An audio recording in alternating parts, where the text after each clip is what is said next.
Hello and welcome into another edition of American Hammers Radio. I am your host, Tex, out of the Fresno Irons. But tonight we are joined with an absolutely special guest because Zach, the curly-headed legend, cannot be here tonight. So we welcome in the OG of American Hammers TV, Tim. Tim, how are you doing tonight?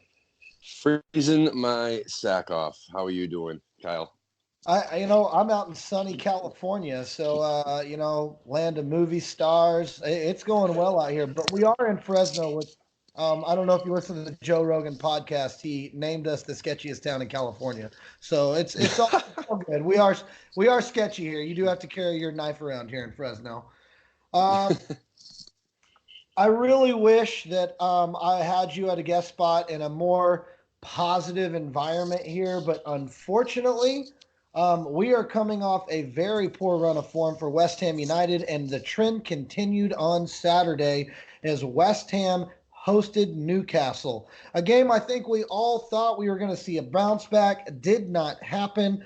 West Ham was dominated for 70 minutes of that game, giving up 3 goals, going down 3-0. At no point did we look like we were there. And the thing that bothered me most was I think Pellegrini got it wrong. Why was Zabaleta starting? He was getting owned down his side, unable to do much. When Fredericks finally was subbed on, we saw a difference.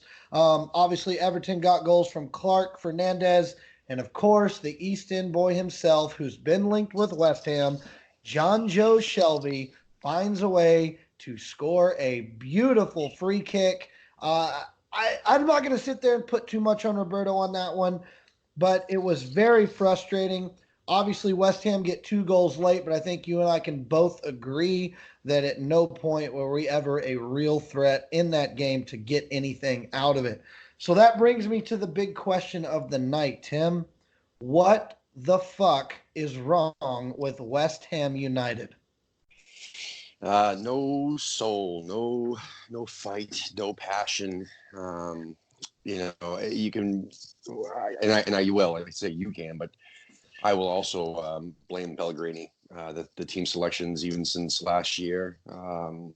There was a few times last year where he would start Perez and Obiang in a match where we needed to win. His team selection is always shady. He's stuck in his ways. I could go on for days. I'm going to try not to on Pellegrini, but it also comes down to the players though too. I mean, you got one job to do, and that's play football, man. And I don't give a shit what position you're in. You got to show a little bit of fight, a little bit of passion, especially for all those fans that come out, especially a home match. You know what I mean? And to lose like that at home was most embarrassing, and there was just no fight, man. No passion at all. I can't agree with you even. I can't agree with you more. What's frustrating for me is I understand, like, I'm not ready to pack it in on Pellegrini. I'll admit that now. I'm not ready. But my confidence has definitely been shaken. And it's shaken to a point with him because I don't understand the Zabaleta start. I don't get it. I love Zappa. Zappa's always going to be a guy. He's been Me an too. absolute Iron Man of the sport. He is a truly great guy. He's a locker room guy. He makes your club better just by his presence being there. But he's clearly lost a step. He's no longer the player he once was. And what I'm frustrated about is you knew the speed that Newcastle had on the wings, Yeah. and you still started him. And I don't understand it. At no point, it's almost like he's too smart for his own good. And I think Yeah. he thinks the game in this very poor way. It was frustrating. It was incredibly frustrating, especially when you have a guy like Robert Snodgrass, who I was calling for 2 weeks in a row. He finally gets a start. He's got 2 goals in 2 games. Yeah. Robert Snodgrass is not the best player. You and I agree on it. But the one thing he's going to give you is everything he's got when he's out there. Yeah. I I, I got to know. I got Ah, to know. Should West Ham, should the board of West Ham really be reevaluating this Pellegrini situation? Should they be?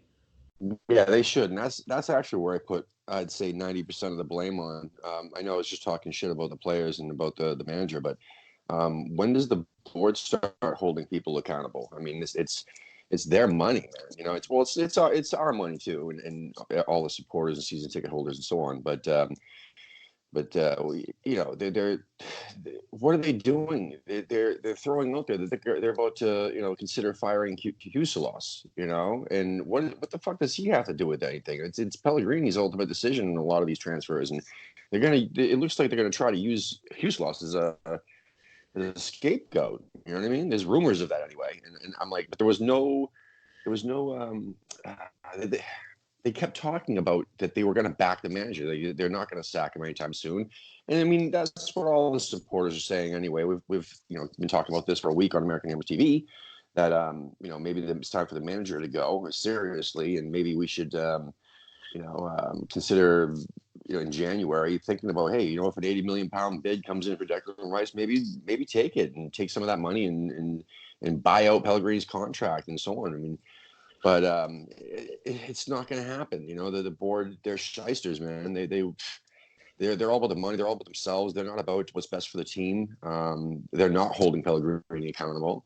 They're not holding players accountable. I mean, this is the time where like a true owner would be like, "What the fuck's wrong with my club, dude? Like this is not good." I mean, we only lost one game of our first 7 matches. If you were going into this season, and you were told that we were only going to lose one of the first 7 matches, would you have believed that? I mean, we did. We only lost one, and now on this current form, we've only won one in the last 7 matches. That's a bad thing, man. Anyway, what do you think, man? I don't take this the wrong way, but I kind of disagree a little bit, and I disagree on the front that I don't think Huslos is the guy that we need to let go. I think it's Pellegrini's situation where he's going to have a come to Jesus moment with himself. I'm not ready to pack it in on him. I think he's a brilliant manager. I'm going to continue to support him because I think the sample size that I have on Pellegrini, there has been more positive than negative. We are in a very poor stretch right now. It has not been good, and there's clearly something going wrong. But the one thing is this, here's the saving grace. I'm not hearing a lot of things coming out negative from the players about Pellegrini. So it's very clear that he still has the locker room, in my opinion. That does not mean that he has the fans' vote right now. But West Ham fans, and I know West Ham fans. All it takes is one loss, and they will fucking Armageddon everything.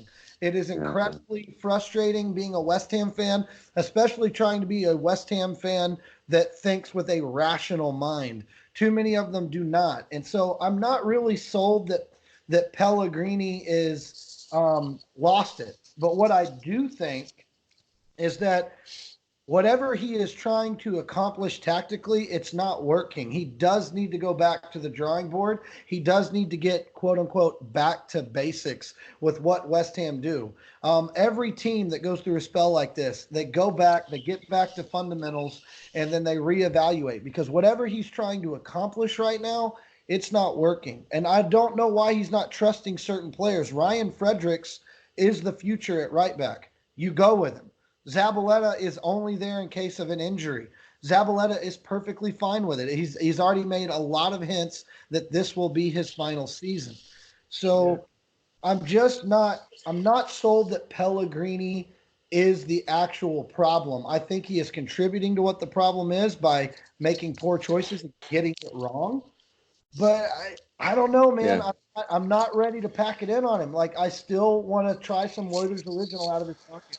I really do. I think I that those agree with you. I do. are I agree with you though, Kyle. I mean, for the most part, listen, I think that I wouldn't be hurt if we get rid of him. You know what I mean? I wouldn't be hurt if that's what happened. We were talking about getting rid of him in January, etc. But again, that's just frustration. I mean, that's just coming from straight frustration of what's happened over the last 7 matches since like before Oxford. I mean, yeah, they beat Man United C squad before Oxford United, but they drew Aston Villa the week before that, where they should have won. You know what I mean? And that's where it really started. But no, I mean, he isn't getting his team up, dude. I mean, I can't say that. Well, I can't say that he's not getting his team up. I mean, because his team aren't playing. I mean, that's what it is. I mean, the team isn't playing. So is it the players' fault? Probably. I mean, I would lean more toward obviously the players not stepping up and doing their thing, but also at the end of the day, I mean, you're a fucking head coach, dude. I mean, you got to get your team to play, man. You know, I mean, it's a tough run that we're on. And listen, I mean, 2 weeks ago is when the real backlash for Pellegrini out really started. This last match was the icing on the cake.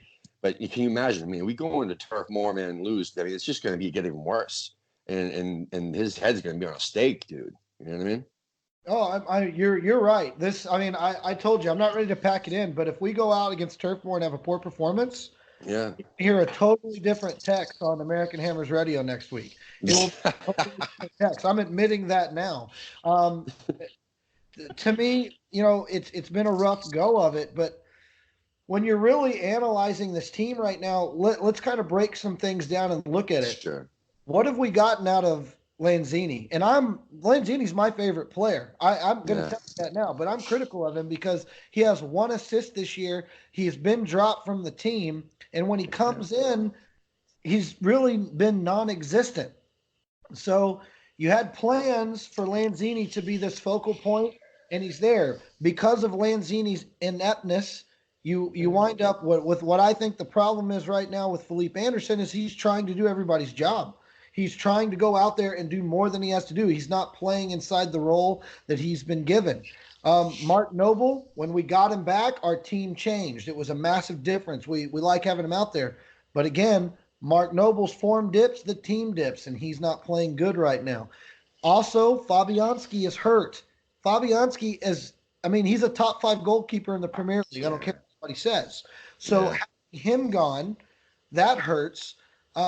And I think that's the worst. I think that's the biggest point. I think that's the main reason, Kyle, that even people like Noble are having a shit time because there's no other lead. I mean, Noble can't carry a team by himself, man. You got to have some fight and some talented players behind you because I mean, look, we have this thing called bitch mail. Okay, it's a voicemail line where you call this number 1512 the letter R and the AHTV and leave us a voicemail or give us a rant.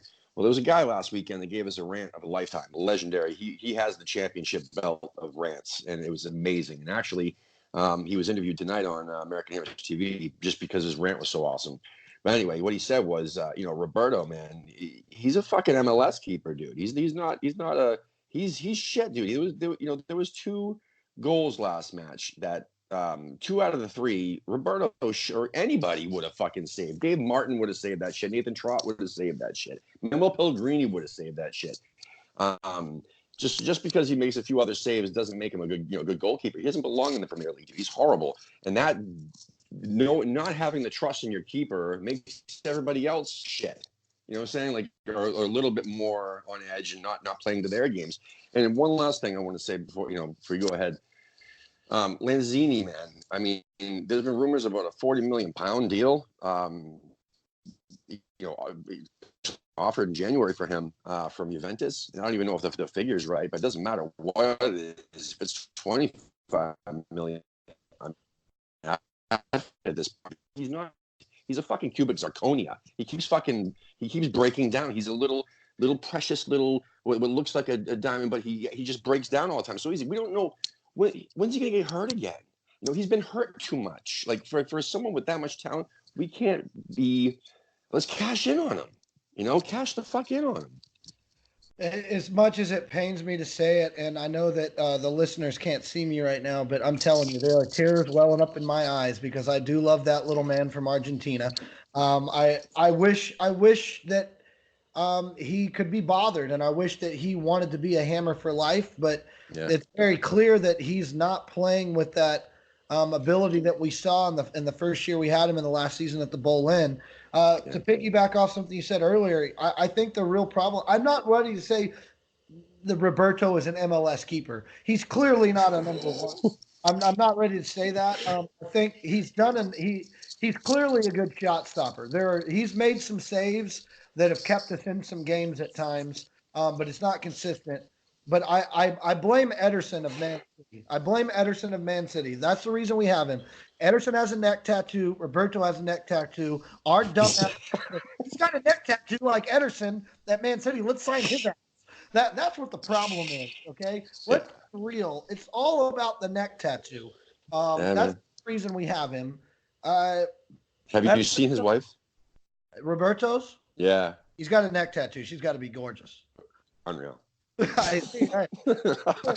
As a single man, I'm going to get the neck tattoo, even though I'm a high school teacher, and hopefully I get the hot wife. But with my luck, I'll probably get one with 3 legs. So you never Well, know. you know what? You already got the job, right? So I don't think they can fire you over unless you know. What I'm saying, like, it's not like interviewing for a teacher's job. You got the job, man. Get the neck tattoo, brother. You look good on you. There you go, neck tattoo right here. I'm going to put a giant West Ham logo on this side, and then Tim with Hell a yeah. on that side. But I understand the frustration with Roberto clearly, because there's goals he's conceded that make me want to pull my hair out, and my hair's already fallen out, so I can't afford that. So it's really a situation where there's a lot going wrong at the club. So that brings me to the biggest question of all. And granted, I need you to put on your doctor cap hat, get your prescription pad out. What is the recipe to fix West Ham United? Is it going into January and trying to make a bunch of signings? Is it reshuffling the lineup? Is it grabbing the stick out of Pellegrini's ass? What is it? Yeah, I would say that it has to do with the fucking lineup selections. Really, I think it comes down to the manager. I think it comes down to the manager 100%. He's not going to change. He's 60 fucking thousand years old. So he's not going to, change his ways. He's been doing the same thing since, fucking Malaga, days. And he's got his formation. He likes to play it his way. He likes to play the high line, and hope to God that nobody picks it out, or hope to God that his players step up enough that he doesn't have to worry about the other team figuring them out. But no, I mean, Newcastle, your boy John Joe Shelby, I mean, he fucking said it best, man. They trained all week. They looked at that high line, man. They trained all week for, to play that, and it fucking worked, man. It was too easy for them. Newcastle made it look way too easy, man. And now that they've said that out in the public, now everybody's gonna be looking at that. And yes, Pellegrini has not changed his ways or his formation, unless it's like the second half, which is rare. I mean, I'm surprised we've even seen 2 strikers on the pitch at the same time, but he's been trying that out lately. I can't see him actually doing it. But going with the 2 striker formation. But basically, the point is the recipe is play to your players. Figure out who your players are and play to their strengths. We need to go with 2 strikers. I mentioned on the show on Wednesday night, I think that we should do, a 2-3-2-1-2, which is like a 4-4-2 diamond with 2 wing backs, because we got wing backs. We got Fredericks and we got Masuaku, man. And, they would be fantastic in that position, not as fullbacks. And have a Declan Rice right before the center backs, where he can drop back with the 2 center backs and make 3 center backs, or he can go push forward with the 2 central midfielders and play midfield, which is what he would love to do. He loves to roam. You know what I mean? So I think that's what we're gonna do, because Allaire needs to score goals. That's how we win, is by getting the big man the ball. We get the big man the ball. And the confidence that there's someone going to be around him at all times, and not have Felipe Anderson, Manuel Lanzini, and all these other guys with a electric dog collar on, where they can't go inside the box or else they'll get electrocuted. I mean, we need, basically, Allaire needs the trust that he's going to get the ball, or he's going to have someone near him. If he takes a shot, then he's going to miss it, and someone's going to be there to rebound it, and then or turn around and have someone to give the ball to. He needs that trust, and there is none right now. And Snotty would be a great person to have right behind the 2 strikers. And the 2 strikers could be Yarmolenko and Allaire. The 2 strikers could be Antonio when he comes back. There's rumors he's coming back against Tottenham. So I mean, listen, that's what I would love to see. Is he going to do it? No. Manuel Pellegrini. Well, I don't know. I mean, he might go 2 strikers, which would be nice, but I don't think he'll do the way I want. But because again, I'm not a fucking manager. But anyway, that's my recipe for success. I'm going to tell you, it's very rare on here, but I pretty much agree with 95% of what you said. The only difference is we do have a second striker, but he's not healthy, and that's Mikel Antonio. Mikel Antonio, his best performances as a striker when he has a strike partner for West Ham United. Back when he was partnered with Andy Carroll, back when he was partnered with up there when they would go two strikers with the Snake himself that we sold to China. His name I will not. Yeah.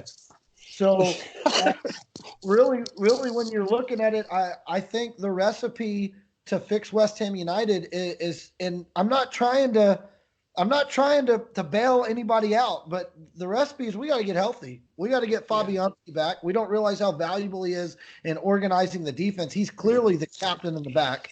We got to get him back. We need Mikel Antonio back because Mikel Antonio is our plan B.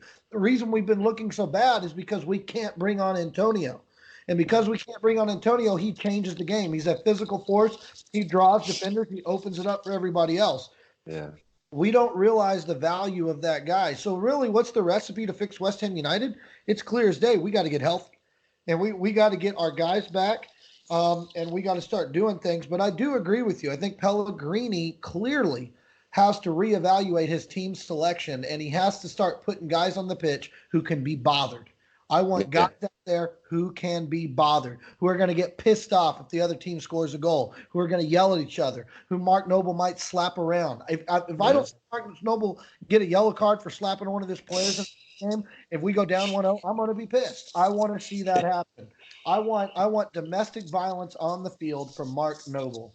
Hell yeah. So I'm gonna change gears here. Obviously, we have gone on and on to what's wrong with West Ham. We've diagnosed what we think it's going to take. So that brings us into this big game we have on Saturday. It's 10 a.m. your time out there on the East Coast. It's 7 a.m. for us West Coasters out here. Just one day, I wish you could live in the life of a West Coast Ham. Just one day. Okay. I feel for you, man. I do. So we have Burnley at Turf Moor, which has not been an easy place for West Ham United to go. We have struggled there. I think the last time we won there was 2 years ago under Slaven Bilic when we pulled up. I think we won the last game of the year out there against Burnley 2-1 after falling down 1-0. So I want to say that's the last time we won. I'm sure Zach will let me know when he's back if I'm wrong on that. So really, when I look at this, when you look at the sides, Tim, it's clear as day we're the better team from top to bottom. Even with our backups in the game, I don't really feel like they have somebody on the pitch that scares me. They've got some guys playing in good form. They do. But there's nobody's name I'm going to mention that is of note. So really, when I look at it, I don't understand how we can't win this game. But West Ham United have been shocking me the last 3 weeks in ways they can find to lose these games. Yeah. So what are your thoughts on this game as we get ready to head into Turf Moor? Simple. It's always tough, just like you said. You're probably right about the last time that we won there. I know it's always a tough road match because I usually watch West Ham Fan TV, the fan cams after the matches, and I remember listening every single time that they go up there. It's never usually a pleasant experience. Now that said, and before that, before the Slaven Bilic season, I really don't think the Burnley's even been in the fucking Premier League. So, I think maybe once or twice. So, it is what it is. But anyway, it's going to be tough. It's a tough place. Sean Dyche is a great manager with what he's got. You got to give that guy a lot of respect for what he pulls off with the shit squad he always has. And listen, if I honestly, God, don't even know who's on that squad that much, other than Ashley Barnes. He's the only one who really scores for them, and I really don't even know if he's fucking playing or injured or whatever because I really don't give a fuck about Burnley. Other than that, they're like a non-club or like they're just there. They're like they're like herpes or something like that. They just they're there. They don't go away. They're paying the ass, whatever, and you can't fucking medicate it and shit like that. And I don't know, but look, it's not gonna be easy. We'll get into predictions. I'll tell you that after, but yeah. Well, the only thing I'm going to say is I really hope we take our Valtrax so we don't get any herpes or outbreaks that pop up when we're out there because it's a big game for us. It really truly is. It is. They have Chris Wood, a player that's been linked with West United, which means that he will most likely score against us. They also feature Jay Rodriguez, solid player. A guy that's been linked with us in the past. So this is what always do they score on us? I don't know. But hopefully, West Ham United can change the culture this week. We can get up there, we can get a result. We can walk away with a little bit of confidence thinking, okay, maybe Pellegrini's got it figured out. So that brings us into my favorite part of the show, score prediction time, Tim. We're going to test your mettle as a West Ham fan. So give me some East Coast brilliance and tell me right now, what do you think the final score will be? Ooh, 2-1 Burnley. Sorry. Listen, here's the reason why though. The reason why is every time I actually have to give a prediction, I always go against us and we end up winning. I haven't been doing that many predictions this season. I did in the beginning of the season when we were winning. So I'm going to use that as my reason why I say 2-1 Burnley. And plus, it's usually what the score is when we go play there. And I say Allaire will be the only scorer because he's going to be so pissed off. You saw the look in his face the last few matches of frustration and his teammates and everything else that he hasn't been able to get the ball and score. He's going to make his own. He's going to create his own fucking chances this week and get at least one goal. So I think that's our goal. So 2-1 Burnley, unfortunately. First off, I want to know that I'm pissed at you. That was a very poor effort on your first ever goal prediction on American Hammers Radio. We look at the world through claret blue lenses here, Tim. Okay. Yeah, I am. It's called Burnley. God, good fucking point. But they have that ugly splash of nasty like Minecraft fucking badge that is shitty. So 8-bit, yeah. Really, like, here's what I think. What is that? I think whoever created it obviously was playing Minecraft. That when you look at seriously, that, tell me, look at that badge and tell me it doesn't look like a fucking Minecraft creation. So, here's my score prediction. I've got it 2-1 as well, but I have it going the other way. I think West Ham will fall down. They will go down 1-0, and I think somebody's going to drop their nutsack, and West Ham United are going to find a way to get 2 goals. I have Sebastian Allaire as one of my goal scorers, but the guy that's going to equalize is my dude right now, Robert Snodgrass. 3 goals, 3 games. He is the one player. He's going to hustle. I'm going to yell freedom. William Wallace's favorite son, Robert Snodgrass, is going to spark the comeback. Sebastian Haller will get the winner, and I hope it gets the winner from open play. But I wouldn't be shocked if it's from a set piece. So, looking at that, who is your man of the match against Burnley? Man of the match against Burnley will be it'll be hopefully Balbuena, because I think that we need the defense, man, and I don't think Diop is playing well at all. I really just don't, and I really hope that it's Ogbonna and Balbuena starting, because Balbuena's been playing really good since he's been back, and I really think that he'll be man of the match for sure. He'll hold us together. He'll keep it down. I'm gonna go first time ever calling this player out, but I think he is going to run havoc because he's pissed off. I'm going Ryan Fredericks, player of the game. I think he is going to run rampant on the wing, and I think he is going to send passes into the box that are going to just pry Burnley's defense open, and that's where Sebastian Haller hopefully is going to get his goal. And Robert Snodgrass and him, when they brought Fredericks on this last game, Snodgrass and Fredericks had a little something going, and I liked it. And I think it's going to continue because I think Fredericks will get the start. So I'm going Fredericks as my man of the match. Awesome. Okay, this is always the fun part of the show. It's time for our yellow and red cards. So I know that we talked in our pre-production meeting that we had about 30 seconds before the show. What is your yellow card? Who are you giving it to? Yellow card is shit. Who the fuck did I bet? I know my red card off the top of my head. Oh my god. I'd say with the West Ham fans. I really do. West Ham fans is my yellow card because you're either in or you're out, and there's a lot of 50-50 divisiveness going around, and it's actually getting pretty bitter on social media. Social media is always bitter anyway. There's always those trolls and assholes, but they're taking it to a whole new level. I mean, it's kind of like the current state of it's just very political. I don't like it. You know what I mean? I can't stand it actually. And there's people that if you say anything bad about Pellegrini, you don't have a right to your opinion. Listen, I think that everybody has a right to their fucking own opinion. You know what I'm saying? If you want to talk shit about a player, if you want to talk shit, I mean, a lot of the talking shit isn't because we hate these people. It's because we want them to do better. We expect them to do better. I mean, that's what we should be as West Ham fans. We should expect our fucking players and our manager to do better always. You know what I'm saying? So anyway, it's my yellow card's divisiveness of the supporters on the internet. Oh, I couldn't agree with you more. West Ham fans are, well, as sad as it is to say, they're checkers players. They don't think three moves ahead. They need to start being chess players. So that Yeah, is all out. And because if I want to put grape jelly on my banana, that's my right. You can't call me a yeah, shithead. So really, my yellow card is going to go to the board. You want to know why? Because you had a chance to sign John Joe Shelby, and you yeah. didn't fucking do it, and we would have got a goddamn point out of the game Like had you signed John Shelby. like John 10 Shelby, whatever the times. fuck his name is, he's an East End son. He should be Yeah, wearing the claret and blue. He fucking looks like he would rip somebody's dick off. So why the yeah. hell do we not have him wearing the claret and blue? So that's We've my been linked with him 10 times over. oh We've god. been linked with him like 10 times. I know, and he's wanted to come to us all 10 Yeah, times. yeah.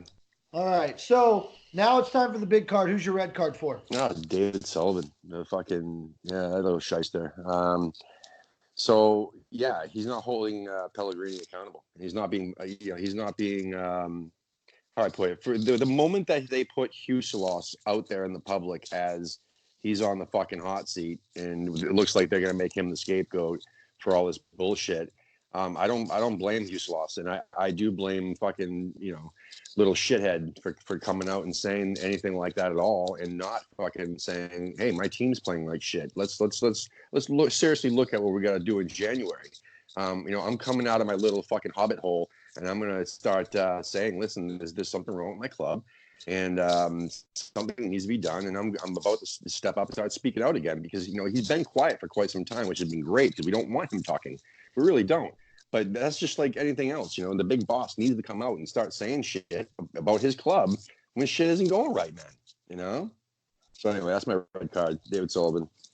I want you to know. I think that's the very first ever Hobbit reference on American Hammer's Red. I'm surprised.